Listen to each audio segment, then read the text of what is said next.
pekan depan Ferdi Sambo akan diperiksa sebagai terdakwa, apalagi yang akan digali terhadap Ferdi Sambo.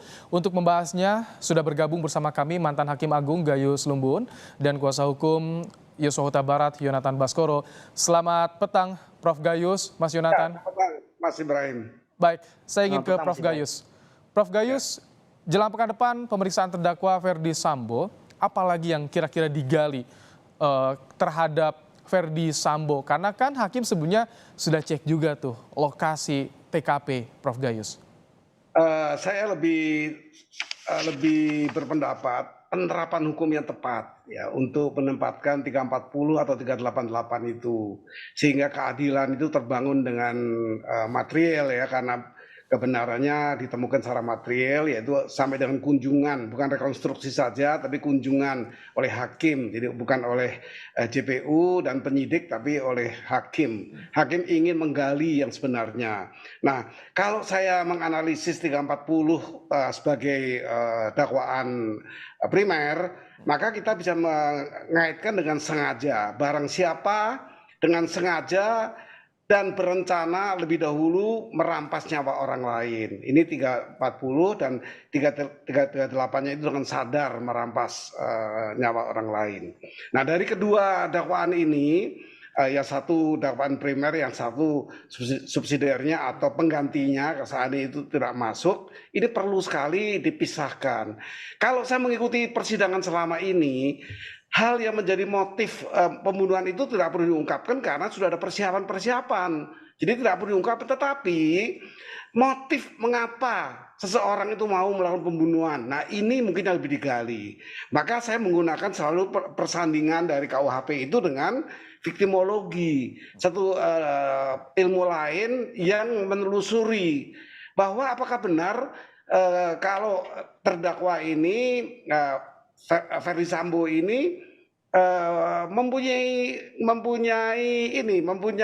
kesengajaan ya. Kalau mempunyai kesengajaan tadi disebut di pasal 340, karena apa? Rupanya dia mendengar berita dari istrinya bahwa ada kejadian pelecehan kekerasan seksual. Nah, ini menjadikan pemahaman apakah 340-nya itu betul-betul sengaja memang sengaja begitu saja atau ada motif. Nah, ini motif bukan motif perbuatan, tapi motif psikologi. Oleh karena itu, psikologi forensik sebenarnya untuk umum, tapi ini lebih kepada psikologi hukum, legal psychology, orang yang bertugas di tempat bersenjata. Nah, ini yang melengkapi tugasnya dengan senjata. Dia sebagai korban, kalau dari awal kisah dan bertahan sampai hari ini, kalaupun kekerasan seksual itu tidak terjadi, tapi kan yang terima itu beritanya, bukan kejadiannya. Dan berita ini tentu valid bagi dia karena yang memberitakan seorang istri, orang kepercayaan yang sungguh-sungguh dalam hidupnya cuma satu orang ini dipercaya secara penuh karena istri. Nah, ini juga perlu dipertimbangkan bahwa viktimologi itu ada satu pemahaman bahwa dia juga menjadi korban dari perbuatan yang disebut sebagai pelecehan seksual. Jadi kalau Anda analisa sepanjang persidangan, bagaimana, apakah ini sudah terang jika dibawa ke 340 atau masih ada yang harus beberapa hal dibuktikan? Kalau hakim berpendapat itu sudah terang dan sudah meyakinkan, dia tidak mengunjungi tempat kejadian TKP atau tempus delicti ya. Locus delicti, dia tidak akan ke sana. Dia ke locus delicti kan meyakinkan. Kenapa? Tiba-tiba dia mau ke tempat lain, melihat seseorang, dia berhenti, kemudian dia melakukan, tujuannya mau mengklarifikasi kalau saya tidak salah mendengar. Nah, kemudian terjadilah perbuatan. Jadi perbuatan ini tidak berencana panjang, berencana sepanjang dia menjadi korban. Ini pemikiran saya. Dan ini harus diteliti dengan baik-baik karena ini menyangkut hidup orang. Menyangkut 340 itu maksimalnya hukuman mati. Okay. Nah, saya memperhatikan hakim memang menyetujui membuat kesepakatan ke tempat TKP tetapi tanpa pembuktian. Nah, ini kesepakatan yang saya lihat. Mas Yonatan, bagaimana jelang pemeriksaan Ferdi Sambo? Kemarin sudah ada pemeriksaan di TKP hakim. Apakah ini cukup menguatkan bukti-bukti yang sudah dihadirkan di persidangan, Mas Yonatan? Ya, kita melihat dulu terhadap pasal 340 ini. Tadi sudah disampaikan oleh Prof. Gayus, memang barang siapa unsurnya dengan sengaja merampas nyawa orang lain dengan rencana terlebih dahulu. Nah, untuk pembuktiannya sendiri sebetulnya hanya dengan 2 alat bukti saja sudah cukup, Mas.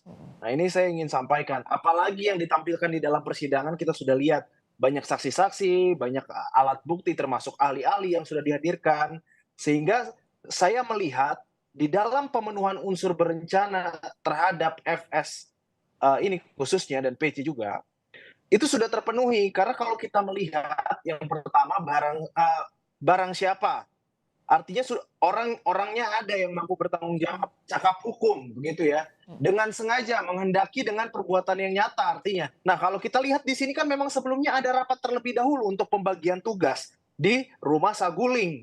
Bahkan kalau kita berbicara mengenai dengan rencana, ya, dengan rencana di sini artinya ada waktu tenang. Jadi yang perlu kita luruskan dan kita sampaikan di sini, waktu tenang di sini bukan kita duduk santai, kita bersemedi, terus menunggu dapat arahan begitu, bukan begitu maksud dari tenang. Tenang artinya kita menghendaki, kita mengetahui kalau kita menembak itu akan, membunuh orang dan kita juga bisa berpikir kalau kita tidak menembak, kita tidak bunuh. Jadi di situ sudah termasuk kategori tenang dan itu sudah dilakukan. Kalau kita lihat dari fakta-fakta persidangan dan kronologi sebelumnya, kalau katakanlah semuanya sudah diakui oleh FS, katakanlah hajar-hajar yang juga menjadi perdebatan.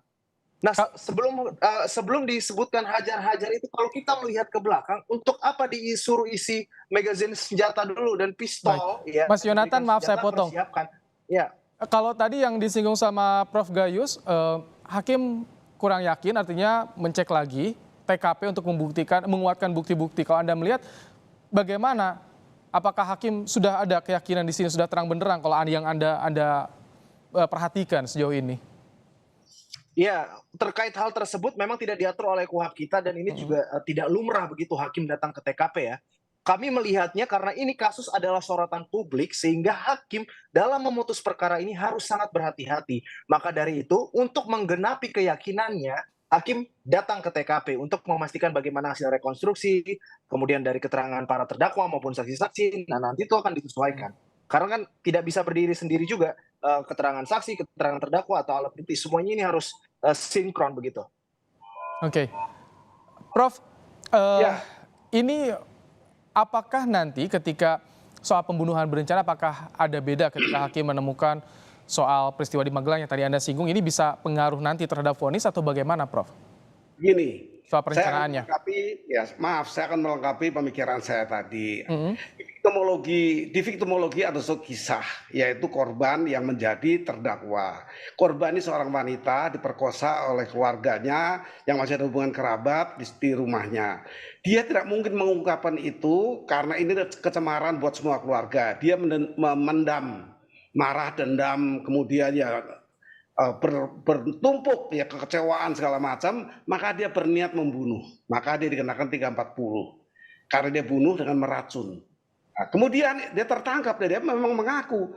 Persoalannya apakah ini pembunuhan 338 atau ini 340 karena dia juga korban. Oleh karena itu saya sebut sebagai viktimologi kaitannya dengan orang yang memang melakukan kejahatan dan berencana. Dia berencana, dia menyiapkan semua racun, dia bunuh, tapi itu dasarkan sebagai dia sebagai korban.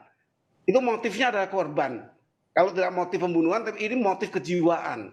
Ya, oleh karena itu seorang victim itu perlu diberikan satu kesempatan untuk diteliti apakah ini memang korban betul apa tidak. Tetapi saya misalnya lepas ada tidaknya kekerasan seksual itu, tapi pemberitaan dari istri begitu. Nah, ini bagaimana keadilan yang dibangun untuk ini ya. Saya hanya membuka. Jadi belum terang menurut Anda soal victim ini, belum terang? Viktimologi itu perlu didalami ya. Ini satu ilmu yang mengiringi, memperkuat, mendukung. Ada 3 sebenarnya, kriminologi, hukum, dan viktimologi. Oke. Kalau hukum itu menyangkut sanksi. Kalau kriminologi menyangkut kenapa. Oke. Kenapa dia membunuh, menjadi terorisme, dia mau menjadi korban. Nah, ini semua diteliti. Kemudian ini victim. Baik. Yang ini adalah korban. Mas Yonatan, victim perlu diteliti, viktimologi. Bagaimana pendapat Anda soal ini, Mas Yonatan? Kalau saya melihatnya, tentu saya hargai apa yang disampaikan oleh Prof. Gayus, tentu Prof akan melihatnya secara objektif.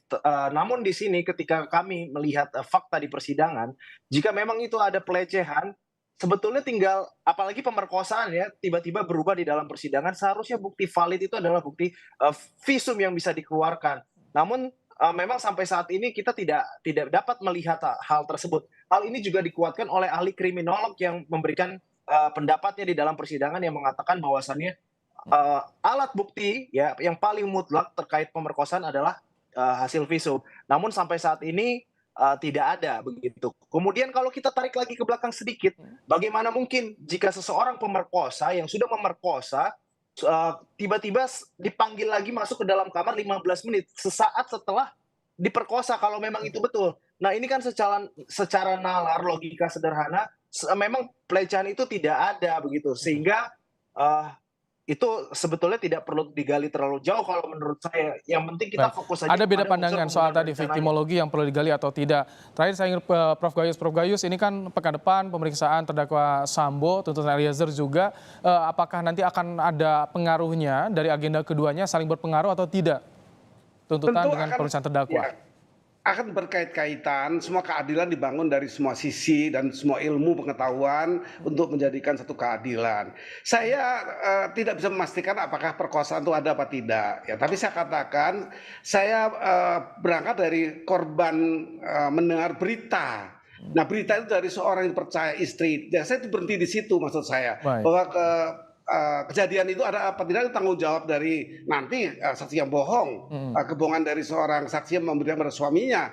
Tetapi sebagai suami, orang yang percaya mengatakan seperti itu, maka tentu di pikirannya itu mungkin perencanaan bisa terjadi, perencanaan yang disebabkan sesuatu hal sehingga dia melakukan sebuah kejadian diatur Baik. undang-undang KUHP itu main hakim sendiri. Ya, Baik. dia masuk kelompok main hakim sendiri. Baik. Prof Gayus, terima kasih telah menyampaikan pandangannya, termasuk Anda juga. Mas Yonatan, terima kasih telah menyampaikan pandangan dalam program Kompas Petang sore hari ini.